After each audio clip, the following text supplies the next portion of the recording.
बिस्मिल्लाहिर्रहमानिर्रहीम। अस्सलाम वालेकुम। मैं सैयद इमरान शफ़क़त आपकी खिदमत में एक बार फिर हाज़िर हूँ और ये ख़बर लेकर कि भारत जो है वो शिकस्त खा चुका है, अपने इलाके गंवा चुका है, मगर नरेंद्र मोदी जो हैं वो उन्होंने जुम्मे को एक मुनक़दा यानी चीन के हवाले से जो उन्होंने कुल जमाती इजलास बुलवाया था, जिसको पाकिस्तान में तो APC इस तरह के इजलासों को कहा जाता है, तो वो भी APC ही समझ लें। उसके बाद उन्होंने एलामिया जो जारी किया है उसमें उन्होंने कहा है कि हमारे इलाके में दाखिल कोई ना हुआ और ना ही किसी पोस्ट पर कब्ज़ा किया गया। मुलाहिज़ा फरमाएं। फिर उनका कहना था कि इंडिया अमन और दोस्ती का ख़्वाह है, लेकिन वो अपनी खुद मुख्तारी से पर समझौता नहीं करेगा। ये भी बड़ी खूबसूरत बात कही उन्होंने। फिर इसके अलावा उन्होंने कहा कि अब तक जिनसे कोई भी सवाल नहीं करता था, जिन्हें कोई नहीं रोकता था, अब हमारी फ़ौजें उन्हें रोक रही हैं, कई सेक्टरों में रोक रही हैं। ये सारे का सारा बयान जो है मोदी साहब का, यकीन करें झूठ है, बल्कि झूठ नहीं सफ़ेद झूठ है। असल में बात यह है कि भारत जो है वो चीन के आगे गैर एलानिया सरेंडर कर चुका है।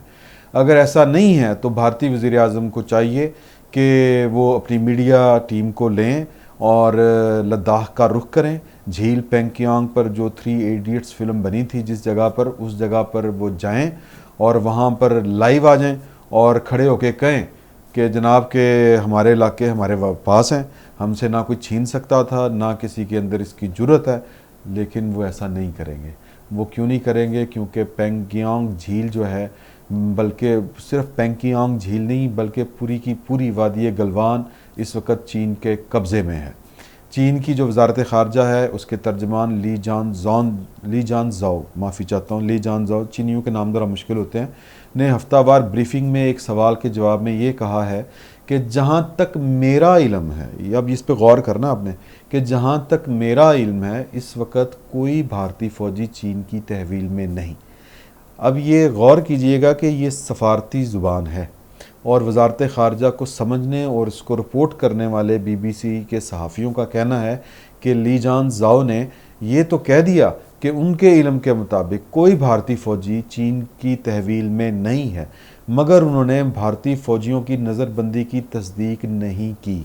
अब इसका क्या मतलब है ये अब आपने ख़ुद समझना है, क्योंकि मुझे भी इतनी अच्छी सफारती लैंग्वेज जो है वो समझ में नहीं आती। लेकिन इसका जो भी मतलब निकलता है वो ये मतलब निकलता है कि मोदी जो हैं वो अपनी कौम के साथ झूठ बोल रहे हैं। दूसरी तरफ चीनी दफ्तर ख़ारजा ने बावर करवाया है आगे चलकर कि पूरी वादी गलवान हमारी है और भारतीय फ़ौज ने हमारे इलाके में घुसकर कार्रवाई करने की कोशिश की। वो LAC यानी लाइन ऑफ एक्चुअल कंट्रोल के उन मकामात पर पुल, सड़कें और फ़ौजी अड्डे बना रहा था जहां ऐसी तामीरात जो हैं वो मुमकिन नहीं है। दरअसल जो भारतीय वज़ीर-ए-आज़म का मज़कूरा इलामिया है जो मैंने आपको पढ़ के सुनाया, वो उनकी शिकस्त का एतराफ़ है, जिस पर इस वक्त भारत में मोदी पर शदीद तनकीद जारी है। चूँकि भारत में भी, माफ़ी चाहता हूँ, भारत में नहीं है, सिर्फ ये हम कहेंगे कि भारत में जो मीडिया है वो मोदी सरकार और फ़ौज के कंट्रोल में है, बल्कि ज़बरदस्त कंट्रोल में है। वहाँ भी नहीं, फिर गलत हो गया, वहाँ जो है अपोजिशन की आवाज़ को मुसलसल दबाया जा रहा है और इस इशू पर भी अपोजिशन की आवाज़ को दबाया जा रहा है।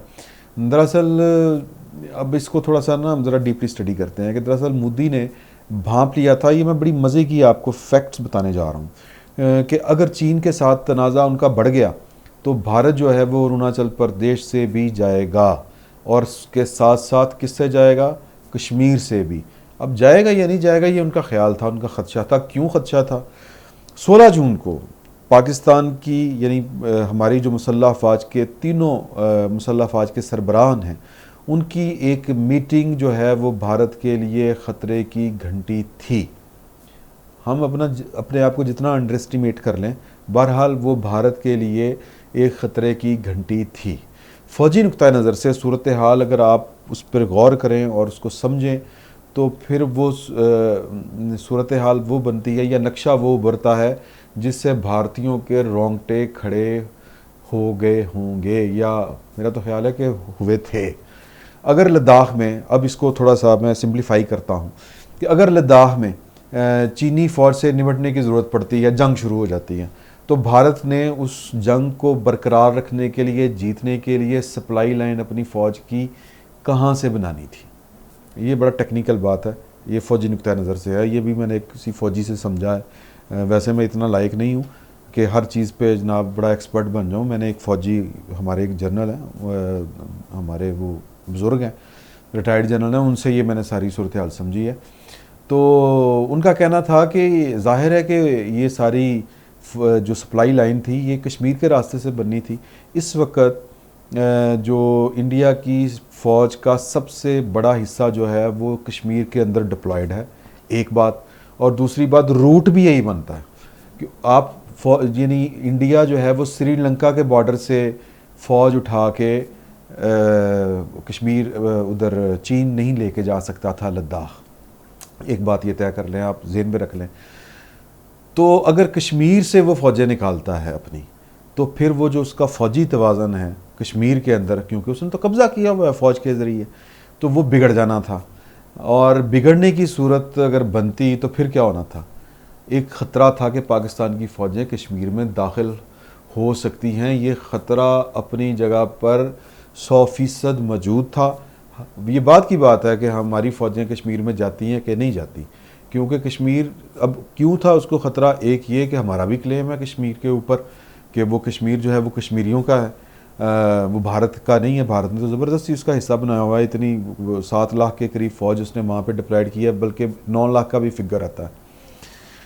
तो वो अगर निकालता है वहाँ से फ़ौजें, और अगर पाकिस्तान की फ़ौजें दाखिल होती हैं, तो इंडिया 2 महाज़ों पर इकट्ठा नहीं लड़ सकता था। ये बुनियादी खौफ था, जिसके बाद फ़ौजी नुक्ता नज़र से शिकस्त का पूरा ख़तरा था भारत को। तो उसने क्या किया कि जो वादी गलवान है, पेंगयांग झील है, उससे हाथ धोने या उसको कुर्बान करने में ही आफियत जानी, वरना अरुणाचल प्रदेश भी जाना था और कश्मीर भी जाना था। तो अब सूरत हाल ये है भारत के अंदर कि मोदी हुकूमत को जो कह लें कि बड़ा सियासी चैलेंज जो है वो उसको दरपेश है। मोदी पर सवाल उठ रहे हैं कि अगर भारतीय इलाके में कोई दाखिल नहीं हुआ था तो फिर इसका मतलब ये लिया जाए कि भारत चीन के अंदर दाखिल हुआ था, उसके इलाकों के अंदर। ये सवाल पूछा जा रहा है उनसे, जिसके जवाब में उनके यानी वो कहते हैं ये इंडियन ही चूँकि सवाल कर रहे हैं, तो अगर मैं ये हमारे फ़ौजी कह रहा हूँ तो उसका मतलब ये है कि मैं इंडियन को अपने फ़ौजी नहीं कह रहा, मैं उनकी ज़ुबान बोल रहा हूँ। तो वो ये सवाल कर रहे हैं कि अगर ऐसा था तो फिर हमारे फ़ौजी क्यों मरे। अफसरों समेत 20 फ़ौजी मर गए, 70 ज़ख्मी हो गए और 2 दर्जन के करीब फ़ौजी गिरफ़्तार हुए, जो उन्होंने फिर बाद में छुड़वाए। लेकिन उसकी वो उसका आप कह लेंगे सरकारी तौर पे वो तस्लीम नहीं कर रहे। अब राहुल गांधी जो है वो अपोजिशन के वो करता धरता है वहाँ पे, वो पूछ रहे हैं कि अगर मुहिम जोई का मोदी साहब आपको इतना ही शौक़ था तो फ़ौजियों को बग़ैर हथियार के भेजने की क्या ज़रूरत थी, इतनी अकल नहीं थी आपको। तो इस पर अब बीजेपी, मैं ये थोड़ा सा गड़बड़ कर जाता हूँ, वो उनके हमदर्द, उनके वोटर, उनका प्रोपेगेंडा सेल, ये और फिर जो टीवी पर जो उनके मीडिया पर जो सरकारी कब्ज़े हैं, वहाँ पे ये बैठ के अब तोपों के रुख जो हैं वो कांग्रेस की तरफ हैं। और वो कह ये रहे हैं, जवाब ये दे रहे हैं कि जनाबे वाला चीन के साथ जो अमन मायदे हुए हैं वो ख़ुद आपकी हुकूमत यानी कांग्रेस ने किए थे, वो बीजेपी ने नहीं किए थे। और बीजेपी जो है वो इस वक्त आप यूँ समझें कि गड़े मुर्दे जो है वो उखाड़ रही है। वो एक बात तो ये बड़ी मज़े की कर रही है कि जी कि चीन तो इतना ताकतवर नहीं था, ये था वो था। जो थे पंडित जवाहरलाल नेहरू उस वक़्त के कांग्रेस के सरबराह भी और मुल्क के वज़ीर आज़म भी, उन्होंने चीन को अक़वाम मुत्तहिदा की सलामती कौंसल जो है उसका मुस्तकिल रुकन बनवाने में पूरा सपोर्ट किया। क्यों किया? अब सवाल उनसे ये पूछ रहे हैं ताने की सूरत में। दूसरा वो ये कह रहे हैं कि जब 1962 वाली जंग लड़ी जा रही थी तो चीन पर अपने फ़ज़ाई हमले करके हम अपनी फ़ौज को बचा सकते थे, ये जंग जीत सकता था इंडिया, लेकिन जवाहरलाल नेहरू ने फ़ज़ाइया को रोके रखा। क्यों रोके रखा, इसका भी जवाब दें। तो बेसिकली अब जो है वो इस सारी बात को हम अगर ट्रांसलेट करें दूसरे अल्फाज में, तो नरेंद्र मोदी अपनी जो शिकस्त उसको चीन के बॉर्डर पर हुई है, वादी गलवान में हुई है, पेंगयांग झील पे हुई है, वो उस खिफ़त को, उस शिकस्त को, खौफनाक इबरतनाक शिकस्त को मिटाने की कोशिश कर रहे हैं। ऐसा काम 1962 में, मैंने पहले भी आपको बताया था कि जवाहरलाल नेहरू ने नहीं किया था। वो एक था ना, हम वतनों ज़रा आँख में भर लो पानी और याद करो शहीदों की कुर्बानी। ये लता ने गाना गाया था एक महफ़िल में जो शहीदों के लिए थी, मुनक्किद की गई थी 1962 में। और उस महफ़िल में ये गाना सुन के जवाहरलाल नेहरू जो हैं वो फूट फूट कर रो पड़े थे। और फिर चंद थोड़े अरसे बाद वो सदमा, उन्होंने इतना इसका असर लिया था शिकस्त का कि वो बेचारे फौत हो गए, मर गए। लेकिन नरेंद्र मोदी साहब जो हैं वो कोई और ही चीज़ है, वो क्या चीज़ है वो बताने की ज़रूरत नहीं है। तो लेकिन एक तरफ तो इंडिया का ये तर्ज़ अमल है, दूसरी तरफ जो है वो चीन का तर्ज़ अमल क्या है। वो ये कह रहा है कि वो, यानी जो दफ्तर ख़ारजा का तर्जमान है, वो ये कहते हैं कि हम आज भी इंडिया के साथ चलने को तैयार हैं। चीनी तर्जमान ये कहते हैं कि चीन इंडिया के साथ अपने तल्लकात को, ये कैसा मजाक है, अपने तल्लकात को कदर की निगाह से देखता है। क्या खूबसूरत एक सफारती लैंग्वेज है ना। और फिर कहते हैं कि हम उम्मीद करते हैं कि इंडिया दूर रस तरक्की के लिए दो तरफ़ा तल्लकात को बेहतर बनाने के लिए चीन के साथ मिलकर काम करेगा। जूता है, दूसरे लफ्ज़ों में ये जूता है। तो भारत जो है वो इस वक्त उसका आप हाल देख लें, वो जो था ना, एक उसका सेकुलर माइंडसेट जो था उस रियासत का, भारतीय रियासत का, हमने तो कभी भी नहीं क्लेम किया ना हम सेकुलर हैं, उनका था, ये फ़ख्र था, वो चेंज हो चुका है। वो अखंड भारत, आलमी थानेदारी के ख्वाब देख रहा है। और चीन की तरजीहात क्या हैं, उसका हदफ क्या है, और वो है सिर्फ़ और सिर्फ माशी तरक्की।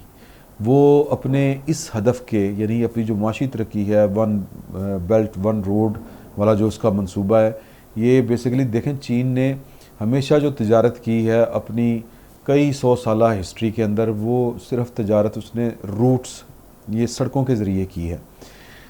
ये जो वन बेल्ट वन रोड वाला मंसूबा है, ये बेसिकली अब वो तिजारत करने जा रहा है समंदर के ज़रिए, और वो पाकिस्तान उसमें उसका मामन है, मददगार है। तो इसके बाद चीन ने पकड़ा नहीं जाना, तो बेसिकली उसको पकड़ने की कोशिश थी ये सारी, कुछ अमेरिकन लॉबी, ये वो इंडिया शिंडिया मिल के सारे उसको पकड़ने की कोशिश कर रहे थे। ये उसने मंसूबा नाकाम बना दिया है बग़ैर जंग लड़े। ये कैसी खूबसूरत बात है। तो वो इस तरह की कोई रुकावट बर्दाश्त नहीं करते, और अपनी माशी तरक्की और माशी अहदाफ़ के हसूल के लिए अगर उनको कोई जंग भी लड़नी पड़ी तो वो उससे ग्रेज़ भी नहीं करेंगे। और जंगें होती भी इसी तरह ही हैं, माशी मुफादात ही होते हैं, वो कभी पानी से जुड़े होते हैं, कभी सड़क से जुड़े होते हैं। तो ये तो कोई ना समझने वाली बात नहीं है।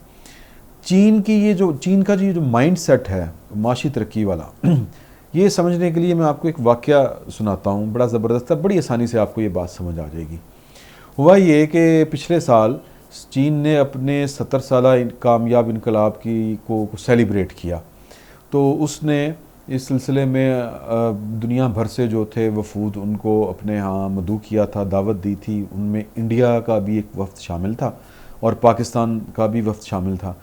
पाकिस्तान से जो वफ़द गया था उसमें मेरे एक सहाफ़ी दोस्त हैं, वो भी उनमें शामिल थे। ये वाक़या उन्होंने मुझे सुनाया है।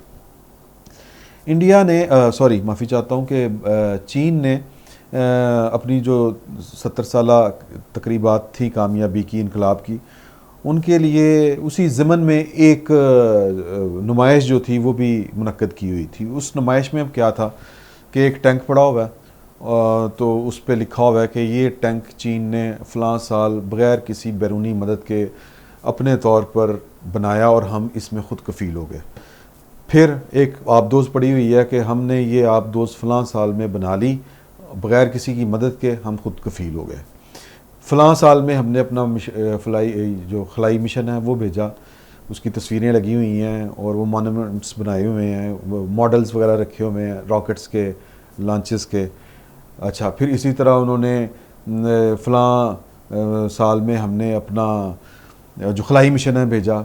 तो इसी तरह उन्होंने ना एक कोने में कुछ तस्वीरें लगाई हुई थी जिसमें उन्होंने राजीव गांधी का जो दौरा चीन था उसको भी अपनी कामयाबियों में से एक कामयाबी करार दिया, और जो दौरे की तस्वीर थी राजीव गांधी की वो आवेज़ा की हुई थी वहाँ पे। अब इंडियन, मेरा दोस्त कहता है कि इंडियन डेलीगेशन ने ये नोट किया कि यार 1962 में ये हमसे जंग जीत गए थे, कामयाबी थी ये उनकी, और लेकिन उन्होंने उसको अपनी कामयाबी ही नहीं समझा। और कामयाबी किसको समझा है कि हमारे तल्लुकात भारत के साथ ठीक हो गए थे राजीव गांधी के दौरा के बाद, इसको वो अपनी कामयाबी समझ रहे हैं। तो वो अमन के साथ मुआशी तरक्की करना चाहता है, वो अमन के साथ आगे बढ़ना चाहता है, ये उनका माइंड सेट है। ये बात खुद नोट की मैंने, जिस तरह आपको बताया, इंडियन डेलीगेशन ने, और इंडियन डेलीगेशन ने चीन की इस सोच से वो बड़ा इंस्पायर हुए। अब अगर कोई इंस्पायर नहीं हुआ तो वो मोदी साहब थे। मोदी साहब जो थे वो क्यों इंस्पायर नहीं हुए? वो एक बहुत बड़ा ख्वाब देख रहे थे कि यूं करके हम जनाब वहाँ पे टैंक लगाएंगे, यूं करके वहाँ पे फ़ौजी अड्डे बनाएंगे, तो जो चीन का वन बेल्ट वन रोड वाला मंसूबा है उसका एक जुज़वी उसका सब मंसूबा आप कह लें, वो है सी पैक। उसको बैठ के हम वहाँ से हिट करेंगे, पाकिस्तान और चीन की जो राहदारी है उसको हम निशाना बनाएंगे और जनाब चीन को आगे नहीं बढ़ने देंगे। तो वो तो ख्वाब हो गया चिकनाचूर।